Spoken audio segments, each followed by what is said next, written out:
नमस्ते बच्चों। 10वें पाठ के दूसरे लेक्चर में आप सभी का स्वागत है। हम दूसरा पाठ पढ़ रहे थे अंतरिक्ष अभियान। इसके अंतर्गत हमने कृत्रिम उपग्रह तक पढ़ लिया था। आज का हमारा पहला टॉपिक है कृत्रिम उपग्रह की परिभ्रमण कक्षा। तो बच्चों, जो कृत्रिम उपग्रह अंतरिक्ष में छोड़ा जाता है, उन कृत्रिम उपग्रहों की भ्रमण कक्षा अलग अलग होती है। सभी की कक्षा एक जैसी नहीं होती है। अलग अलग भ्रमण कक्षाओं में ये पृथ्वी के चारों ओर चक्कर लगाते हैं। तो कृत्रिम उपग्रह जो अंतरिक्ष में छोड़ा जाता है, ये उपग्रह एक ही कक्षा में परिभ्रमण नहीं करते हैं, बल्कि इनकी अलग अलग कक्षाएं होती हैं। और ये कक्षाएं किस पे निर्भर है? ये पृथ्वी तल से उनकी ऊंचाई पर भूमध्य रेखा के समांतर होंगे या फिर कोण बनाते हुए होंगे, और इनकी कक्षा वृत्ताकार होगी या दीर्घ वृत्ताकार होगी। ये सभी बातें उपग्रह के कार्य के अनुसार निर्धारित की जाती हैं। भूपृष्ठ से विशिष्ट ऊंचाई तक उपग्रह को स्थापित करने के लिए उपग्रह प्रक्षेपक का उपयोग किया जाता है, जिसे हम सैटेलाइट लॉन्चर भी कहते हैं। उसके बाद उपग्रह को उस कक्षा में स्थापित करने के लिए उस उपग्रह को विशिष्ट वेग दिया जाता है, और उस वेग के कारण वह उपग्रह पृथ्वी के चारों ओर परिभ्रमण करता है, यानी चक्कर लगाता है। उपग्रह का यह वेग हम ज्ञात कर सकते हैं, और उसके लिए सूत्र क्या बनता है उसे देखते हैं। तो यहाँ पे सबसे पहले एक आकृति देखेंगे। ये है पृथ्वी।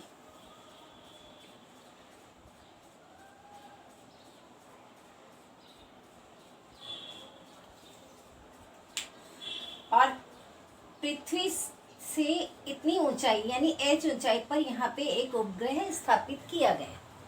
तो पृथ्वी से उपग्रह तक की दूरी यानी ये त्रिज्या क्या है? r। और पृथ्वी की त्रिज्या कैपिटल R है। पृथ्वी से उपग्रह तक की ऊंचाई क्या है? h। और इस उपग्रह को जो वेग दिया गया है उसे vc इस सूत्र संकेत द्वारा लिखते हैं। ये है उपग्रह की परिभ्रमण कक्षा। इस कक्षा में उपग्रह चक्कर लगाता है। अगर कोई उपग्रह जिसका द्रव्यमान है m, वह पृथ्वी से r ऊंचाई पर परिभ्रमण करता है और उसका वेग vc है, तो उस पर लगने वाला अभिकेंद्रीय बल इस सूत्र के द्वारा हम ज्ञात कर सकते हैं।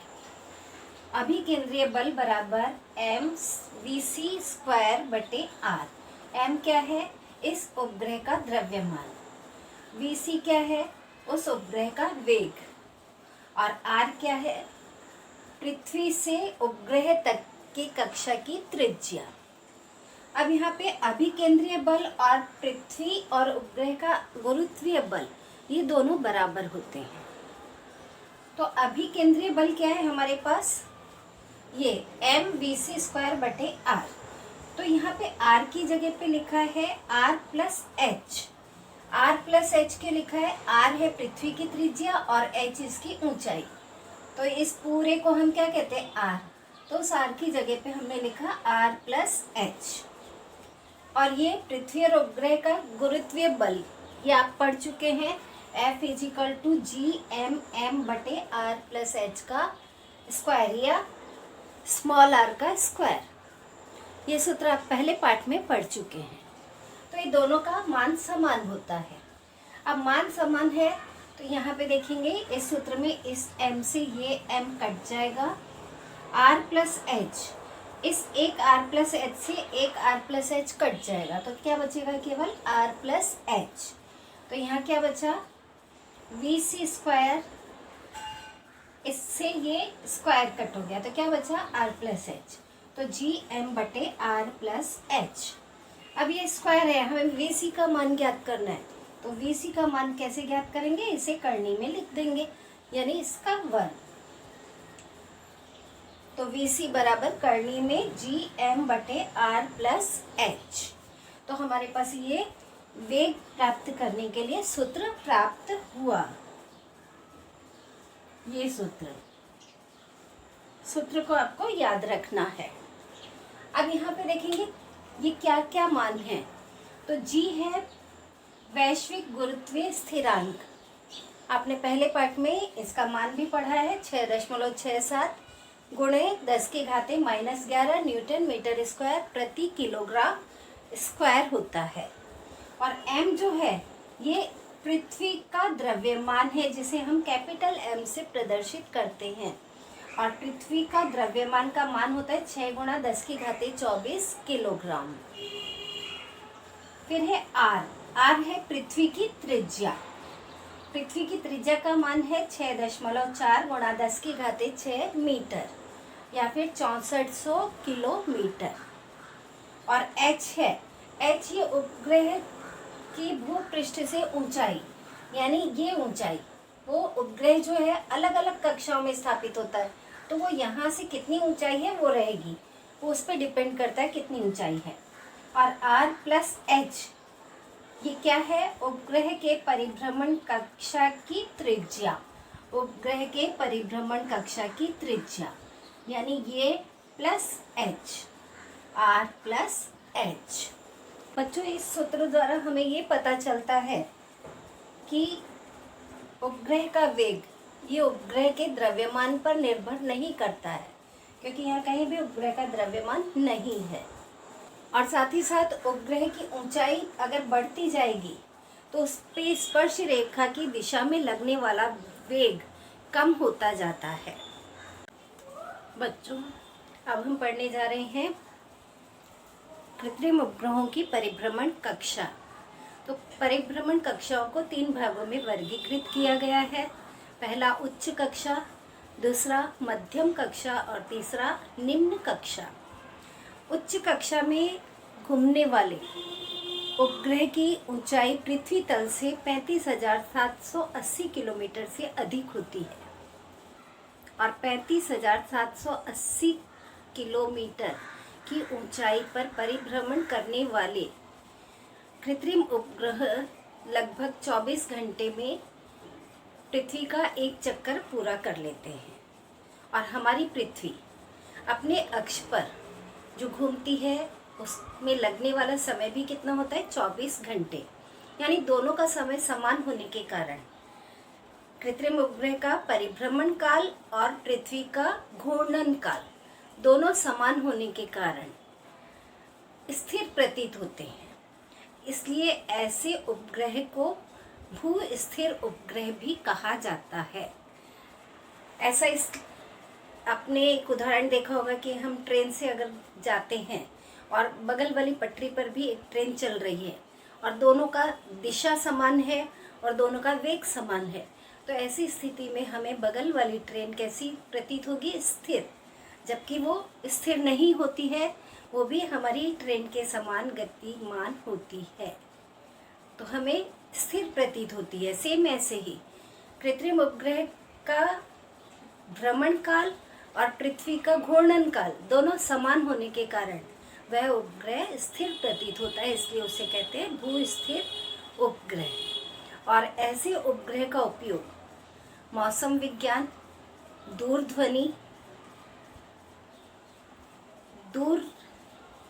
चलचित्रवाणी और आकाशवाणी से संदेश प्रसारण के लिए इनका उपयोग किया जाता है। और ये उच्च कक्षा वाले उपग्रह जो होते हैं ये भूमध्य रेखा के समांतर गति करते हैं। दूसरा आता है अपना मध्यम कक्षा। तो ये मध्यम कक्षा में परिभ्रमण करने वाले उपग्रहों की कक्षा की ऊंचाई कितनी होती है, भूपृष्ठ से 2000 से लेके 35,780 किलोमीटर तक होती है। अब चूंकि उच्च कक्षा वाले कृत्रिम उपग्रह भूमध्य रेखा के ऊपर गति करते, तो ऐसी स्थिति में क्या होता है, उत्तरी ध्रुव और दक्षिणी ध्रुव की जानकारी हमें प्राप्त नहीं हो पाती है। और उत्तरी ध्रुव और दक्षिणी ध्रुव की जानकारी प्राप्त करने के लिए दीर्घ वृत्ताकार कक्षा में घूमने वाले कृत्रिम उपग्रह की आवश्यकता होती है। तो जो उपग्रह मध्यम कक्षा में दीर्घ वृत्ताकार कक्षा में घूमते हैं उस कक्षा को ध्रुवीय कक्षा भी कहते हैं। और इसके द्वारा और कुछ उपग्रह जो हैं 2200 किलोमीटर की ऊंचाई पर परिभ्रमण करते हैं, ऐसे उपग्रह को दिशा दर्शक उपग्रह कहते हैं। अब तीसरी कक्षा आ जाती है निम्न कक्षा। निम्न कक्षा यानी भूपृष्ठ से, पृथ्वी के भूपृष्ठ से 180 किलोमीटर से 2000 किलोमीटर की ऊंचाई तक जब उपग्रह परिभ्रमण करते हैं तो उन कक्षाओं को कहते हैं निम्न कक्षा। वैज्ञानिक प्रयोग के लिए और मौसम का अध्ययन करने के लिए निम्न कक्षा का उपयोग किया जाता है। अब हम चित्र के माध्यम से समझेंगे कि किस तरह से पृथ्वी की अलग अलग कक्षाएं हैं। बच्चों, यहाँ पे आपको जो ये आकृति दिखाई दे रही है उपग्रहों की विविध कक्षाओं की आकृति है। ये हमारी पृथ्वी है और पृथ्वी के एकदम पास ये वाली जो कक्षा है इसे हम कहते हैं निम्न कक्षा, जिसकी ऊंचाई कितनी होती है 180 किलोमीटर से लेकर के 2000 किलोमीटर तक होती है। उसके बाद वाली कक्षा है, ये देखिए इस तरह से दिखाई गई है, ये कक्षा है मध्यम कक्षा, जिसकी ऊंचाई होती है 2000 किलोमीटर से लेकर के 35,780 किलोमीटर तक होती है। और उसके बाद सबसे बाहर की तरफ ये उच्च कक्षा दिखाई गई है, इस तरह से भी है देखिए। और उच्च कक्षा की ऊंचाई कितनी होती है 35,780 किलोमीटर से लेकर के उसके ऊपर तक की ऊंचाई कहलाती है उच्च कक्षा। उच्च कक्षा में घूमने वाले उपग्रहों को हम भू-स्थिर उपग्रह भी कहते हैं। मध्यम कक्षा को हम ध्रुवीय कक्षा भी कहते हैं। और जो सबसे निम्न कक्षा है इसमें अंतर्राष्ट्रीय अवकाश स्थानक, जिसे इंटरनेशनल स्पेस स्टेशन भी कहते हैं, वो निम्न कक्षा में स्थापित किए गए हैं। और हबल दूरबीन ये भी इसी प्रकार की कक्षाओं में परिभ्रमण करते हैं। तो बच्चों, आज के लिए इतना ही। धन्यवाद।